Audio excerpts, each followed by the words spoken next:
Olá, amigos traders e investidores, sejam bem-vindos ao canal Quant Investimentos. Meu nome é Daniel e hoje eu vou mostrar para vocês um breve estudo a respeito de operações no gráfico diário, ou seja, operações de swing trade, utilizando tendência, e nós vamos utilizar o indicador Dontia para seguir essas tendências, mas dessa vez nós vamos fazer essa análise no mercado americano.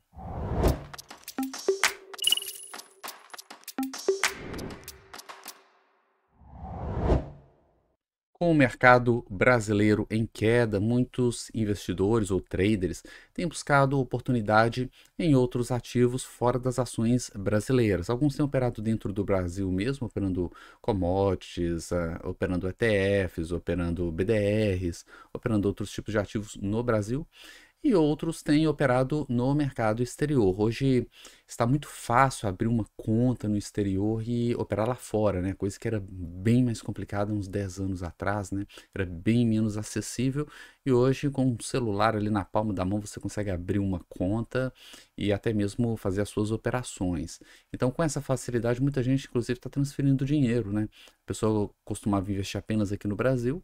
Hoje ela transfere parte desse capital lá para fora, né? Normalmente Estados Unidos, mas tem outros países também, e faz as suas operações lá fora. Isso é bom porque traz uma diversificação dos investimentos para o investidor, e para o trader traz mais oportunidades aí de ganho. Então hoje vou mostrar para vocês um breve estudo, uma breve análise aqui de como que é o comportamento de tendências no mercado de ações dos Estados Unidos. Bom, então eu vou compartilhar minha tela. Pronto. Para isso, eu vou utilizar aqui um indicador bem conhecido do público que acompanha o canal, que é o Dontia, né, que é um dos meus indicadores favoritos aí para operar tendência, né? Então, o que ele faz? Ele marca a mínima e a máxima dentro de um determinado período, e esse período ele é configurável. Nesse caso aqui, eu usei uma configuração bem famosa, que é uma configuração que os Turtle Traders também utilizaram. Então, a máxima aqui, que é essa linha superior, eu configurei ela para 20 períodos, tá? E a mínima eu configurei para 10 períodos, tá? Então, máxima de 20 e a mínima de 10. E como que funciona? Como ações têm um viés de alta, a gente vai operar só na compra aqui, tá? Então, eu vou esperar um momento como esse daqui, ó, onde o candle diário ele fecha acima da linha superior, e eu vou comprar na abertura do candle seguinte, tá? Na abertura do pregão do dia seguinte. E eu fico comprado até que eu tenha um fechamento abaixo da linha inferior, igual aconteceu aqui, ó, tá? Tendo um fechamento, precisa ser fechamento, tá? Não basta ser um toque. Se bater e voltar, não adianta, tem que ser um fechamento. Se fechar abaixo da linha inferior, eu saio na abertura do dia seguinte. Eu vou usar essa configuração padrão do Dontia a princípio, tá? Ah, sem nenhum filtro, sem nenhuma otimização, e depois eu vou mostrar uma otimização para vocês, tá? Operando dessa forma, operando todas as ações do SP500 de hoje, durante os últimos 10 anos, na verdade eu peguei aqui do início de 2014 até o início de 2023, aliás, início de 2024, tá? Para completar aí 10 anos. Eu não peguei o ano de 2024 não, tá? Na virada de ano ali eu encerrei. Então nós vamos operar aqui, tem várias formas de você montar também um gerenciamento de posição. Nesse caso, o que eu fiz? Eu não coloquei o limite de ações, tá? Não coloquei. Eu simplesmente tenho um capital, simulei um capital grande, tá? Coloquei um capital de 1 milhão. E as entradas são sempre feitas com 100 mil reais. Tá? Então, as entradas são fixas de 100 mil reais. Então, no início, eu consigo até 10 operações simultâneas. 10 de 100 mil vai dar os 1 milhão. À medida que esse 1 milhão vai crescendo, eu consigo fazer 11 entradas simultâneas, 12, 13. Então, à medida que vai crescendo o capital, vai aumentando também a minha diversificação. Isso suaviza a curva de capital. Tá? Isso para a curva de capital é muito bom. Então, se o capital chegasse, por exemplo, a 2 milhões, a gente conseguiria fazer 20 entradas simultâneas, tá? Estar posicionado em 20 papéis. Esses foram os critérios utilizados. Coloquei um custo bolsa, tá? Eu considerei, não entrei em detalhes, considerei um percentual igual é cobrado no Brasil, para simplificar. Bom, e o resultado, ele tá aqui, ó. Vou ampliar aqui para vocês. Operando essa configuração padrão, tá? De 20 no canal superior, na linha superior, e 10 na inferior, nós temos essa curva de capital, tá? É uma curva ascendente, tivemos alguns períodos aqui de queda ao longo do caminho, né? Isso já é esperado, né? É óbvio que não vai subir sempre. E aqui embaixo nós temos a curva de drawdown, né? Podemos ver aqui que o drawdown mais significativo aconteceu em 2020, na época da pandemia, tá? Um drawdown aí de quase 26%. Tivemos um outro aqui em 2022 também, tá? Um outro aqui início de 2029, 2016 e aqui final de 2014, tá? Então aqui a gente consegue ver bem aí o drawdown, tá? Essa curva de drawdown não é uma curva muito legal porque ela parece estar numa tendência de alta, né? À medida que o tempo vai passando, as quedas estão ficando cada vez maiores e mais demoradas, né? Mais longas. Isso aqui não é legal, tá? Mas a ideia aqui é só para a gente ter uma ideia geral, tá? É um teste bem preliminar mesmo. Não é entregar um sistema pronto para operar. Então, o que eu queria ver com vocês? Bom, nós tivemos esse resultado aqui. Esse resultado ele é bom ou ele é ruim? Tá? Simplesmente olhar a curva e ver que ela está subindo não quer dizer que é bom, a gente precisa ter um parâmetro. Nesse caso, a gente está operando no mercado americano. Então, a gente pode comparar essa curva com o desempenho do mercado americano no período. Tá? Então, olha só, essa rentabilidade aqui em 10 anos de operação, vou pegar um número exato aqui. Ó. Temos aqui ó, o net profit, né, que é o lucro líquido, foi de 181%. Tá? Então, nós tivemos aqui 181% de lucro em 10 anos. E quanto foi que o mercado americano subiu nesse período? Vou pegar o gráfico. Bom, aqui nós temos o gráfico do mercado americano. Eu vou até tentar colocar aqui do lado. Ó. Tá. Mais ou menos um comparativo, né? Então, neste período, deixa eu puxar um pouquinho para cá. Opa, tirar essa propaganda aqui. Cadê janeiro? Tá, janeiro tá bem aqui. Tá? Então, vamos medir aqui qual que foi o desempenho. Mercado americano, lá de janeiro de 2014 até o outro janeiro, né? Mais ou menos aqui assim, ó. Teve uma alta de 156%, tá? 156%. Enquanto que o nosso sistema aqui trouxe um retorno de 181%. Então, em questão de lucro, é um sistema que, para falar a verdade, não vale tanto a pena assim, né? Eu diria que nem vale a pena, porque todo esse trabalho, né? Para ter praticamente o mesmo lucro no período, né? Então, se a gente analisasse só o lucro, é um sistema que não valeria a pena, tá? Porque ele entregou praticamente, né, o que a bolsa aqui, o buy and hold aqui no mercado americano, né? A gente pode comprar um ETF aqui para acompanhar o índice e já entregou. Agora, é claro que a gente não vai avaliar só o lucro, né? Isso é, inclusive, um erro muito comum dos iniciantes. Eles avaliam só o lucro, quando na verdade, tem várias outras métricas importantes para ser avaliadas. Uma outra métrica que a gente pode avaliar também é a questão do drawdown, das quedas, né? Então, quem fizesse buy and hold aqui, teria, por exemplo, uma queda de, vamos pegar aqui na pandemia, 2020, uma queda de 35%, e teve outra queda aqui também, ó, do topo até o fundo, 27, tá? Essa aqui foi a maior, tá? De 35%. 35% contra 26% da nossa estratégia. Então, assim, a nossa estratégia entregou um pouco mais de lucro com um drawdown ainda menor, tá? Um pouco menor. Isso vai fazer com que algumas métricas, né, de retorno ajustado ao risco sejam bem melhores operando esse sistema do que simplesmente comprando aqui ações, tá?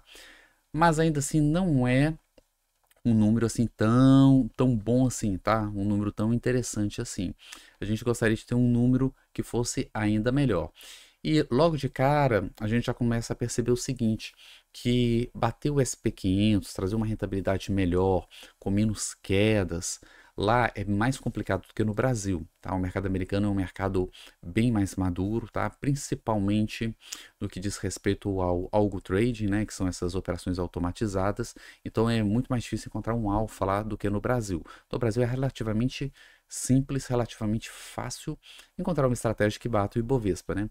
No mercado americano, quem está acostumado a fazer backtest já deve ter percebido que é bem mais complicado, né? É bem mais difícil.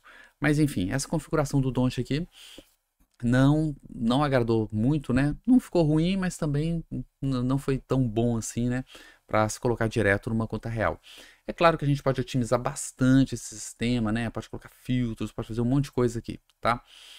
Mas eu vou fazer só uma otimização básica, tá? Só para a gente fazer uma análise, né? O objetivo é entender melhor o comportamento desse mercado. Bom, então o que eu fiz? Eu rodei uma otimização, tá? Com várias configurações para o Dontia. Então, eu coloquei várias configurações de 5 a 50 períodos na entrada, tá? No canal superior, e de 5 a 50 períodos também no canal inferior, com passo aí de 5, né? Ou seja, eu testei o Don't 5, 10, 15, 20, 25 até os 50, tá? Tanto para entrar, tanto para sair. E depois eu gerei um gráfico 3D, que foi esse daqui, ó. Esse gráfico é o gráfico do lucro. É claro que a gente pode gerar o gráfico de várias outras métricas, né? Mas se fosse gerar tudo aquilo, a gente ficaria até amanhã, né? O vídeo não acabaria nunca. Eu trouxe esse do lucro só para a gente ter aqui algum insight. Bom, então o que nós temos aqui, tá? Nós temos aqui o canal inferior, né? Que eu variei de 5 a 20, que seriam as saídas, né? E o canal superior, de 5 até 50, né? Então o range aqui para entrada ele foi muito maior do que o range para saída, tá? Esse aqui foi o teste que eu fiz. Bom, então nós temos aqui um gráfico 3D, né? A gente consegue ver aqui como que é a curva do lucro em função dessas duas variáveis, tá? Que eu estou usando um programa mais profissional de backtests. E o que a gente pode perceber aqui? Vamos analisar primeiro a entrada, tá? Que é o canal superior. Vamos colocar isso aqui nesse ângulo aqui. A gente pode ver que lá fora, tá? No mercado americano, nós tivemos mais lucros entrando em canais com um período mais curto, tá? Até mais ou menos 20, de 5 a 20 períodos. A partir de 25 em diante, cai bastante, conseguem perceber? O padrão aqui, a média dos resultados do lucro, o lucro cai bastante. Os melhores resultados estão nessa região aqui, ó, tá? De 5 a 20. Acima de 20 períodos, acaba ficando muito longo no que diz respeito ao lucro. Lembrando que eu estou analisando só o lucro aqui. Antes de ir para a conta real, tem várias outras etapas de análise, tá? Esse aqui é só um dos itens, tá? Agora vamos analisar aqui a saída, que é o canal inferior. Se a gente puxar aqui, a gente consegue ver o seguinte, que 5 períodos para a saída no canal inferior, tá? Ele apresenta uma média pior, tá? De lucro menor, mais embaixo. E ele fica melhor mais aqui para frente, ó, em 15 e 20, né? Desse range que eu testei. Claro que a gente pode ampliar isso aí e testar outros ranges, né? Mas a ideia aqui é só a gente fazer uma análise básica. De 5 a 20, ele está apresentando o melhor resultado, tá? Então, se a gente olhar de cima assim, ó, usando essa marca d'água aqui para filtrar, a gente consegue ver que a melhor região está aqui dentro, ó. Trabalhando com uma entrada num canal superior de 5 a 20, ou seja, rompendo a máxima dos últimos 5 a 20 candles e saindo na mínima dos últimos 10 a 20 candles. Então, essa aqui está dentro da região ótima, tá? Normalmente o iniciante, quando ele começa a fazer esse tipo de análise, ele olha isso aqui, ele pega esse pico e fala assim, poxa, essa aqui é a melhor configuração, né? Vou entrar então com 20 e sair com 15, que apresentou a melhor configuração, né? Na verdade, a questão não é tão simples, né? Isso aqui nada mais é do que um outlier, né? Isso aqui é um ruído que apareceu e deu esse pico aqui, né?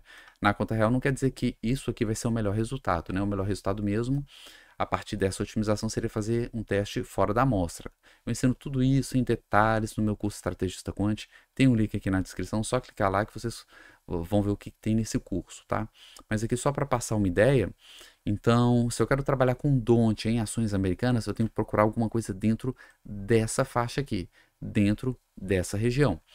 Lembrando que estou trabalhando com gráfico diário, então se mudou o gráfico, muda tudo, tá? Então esse gráfico aqui ele vai ser completamente diferente. Outra coisa também é o gerenciamento de posição. Como eu disse, eu estou entrando com capital fixo. Quanto maior o capital, maior o número de posições simultâneas. Se eu mudar a estratégia de capital, do gerenciamento de capital, muda tudo também. Tá? Esse gráfico aqui ele vai mudar completamente. Então o gerenciamento de capital ele é determinante ali de qual que vai ser o desempenho. Tá? De qualquer forma, a gente pode ver que existe uma série de valores aqui que já apresentou um lucro acima de 200%. Tá? Existem algumas combinações aqui que apresentaram um lucro acima de 200%, ou seja, já conseguiram melhorar aquele lucro inicial. Ainda não é aquela coisa assim que mudou da água para o vinho, né? Mas já é alguma melhora. Então, assim, tem um caminho um pouco mais longo aqui para chegar num modelo operável, né? Pronto aqui para ir para a conta real. Existem testes robustez para serem feitos ainda, mas mostra que é possível sim operar tendo um retorno um pouco acima, né, do mercado americano e com um risco menor do que simplesmente fizesse um buy and hold lá. Até porque a gente está pegando um período de alta do mercado, né? Se a gente olhar aqui um período de alta, se a gente pega um bear market do mercado americano, anos e anos de queda, um sistema de tendência, ele pode, principalmente um crash, né? Pega um crash feio como aquele de 2008, um sistema de tendência ele pode te salvar, né? Ele vira para baixo ali, dá a saída e só volta da entrada quando acabar o crash, né? Enfim, espero que tenham gostado dos vídeos. Deixem nos comentários se vocês gostam, né, ou querem ver mais vídeos sobre o mercado americano, sobre ativos americanos. E espero que tenham gostado. Nos vemos no próximo vídeo. Até mais.